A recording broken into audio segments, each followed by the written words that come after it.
Rencana pergeseran tim kami besok pagi tertunda. Kami diminta untuk ikut ambil bagian dalam pengejaran beberapa orang anggota KKB yang terpantau merusak dan membakar alat berat pembangunan jembatan. Dalam skenario penyergapan, tim kami bertugas untuk menutup kemungkinan pelarian KKB melalui sungai. Pukul 7:10 pagi, kami tiba di titik yang ditentukan, sekitar 1 km dari proyek pembangunan jembatan. 1 unit perahu karet sudah tertambat di pinggir sungai. Pukul 7:20, kami mulai bergerak menuju jembatan.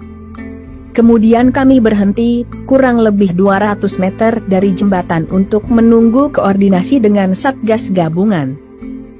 Pukul 8 tepat, Satgas mulai bergerak memasuki lokasi proyek. Namun setelah dilakukan penyisiran, anggota KKB tidak ditemukan di lokasi. Dari bukti yang terlihat di lokasi, mereka baru beberapa saat meninggalkan lokasi dan kemungkinan besar bergerak ke arah sungai.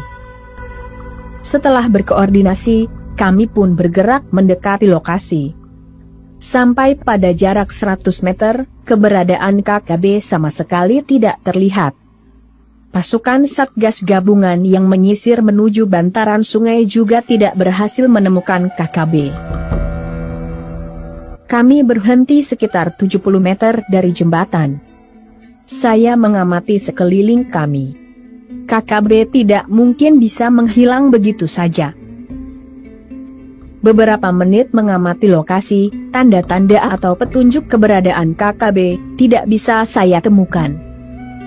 Saya mulai mencari hal-hal atau keberadaan benda-benda yang tak wajar, yang mungkin bisa digunakan sebagai petunjuk. Di dalam sungai, ada satu helai daun pepaya segar tertahan di ranting kayu yang timbul di permukaan air. Kemudian saya mencari pohon pepaya di sekitar lokasi. Kebetulan hanya ada satu pohon yang letaknya sekitar 5 meter dari pinggir sungai. Saya membangun imajinasi dalam otak saya. Pohon pepaya saya zoom dengan teleskop. Ternyata ada satu tangkai daun pepaya yang belum lama dipatahkan. Bahkan bekas patahan terlihat masih segar dan bergetah. Saya kembali mengarahkan teleskop ke arah daun pepaya yang berada di atas air.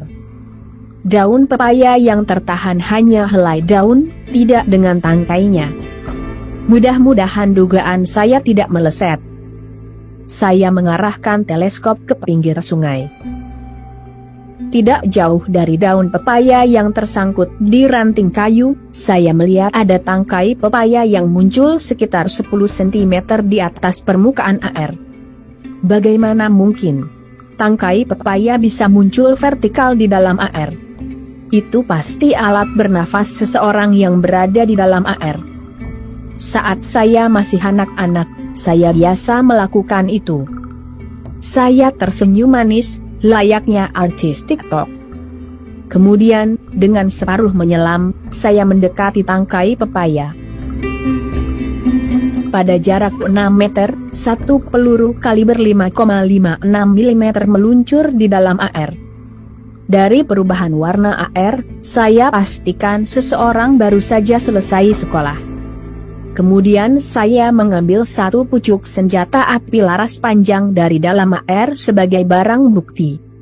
Beberapa detik berikutnya, personil Satgas Gabungan juga berhasil melumpuhkan satu anggota KKB yang akan melarikan diri ke dalam sungai.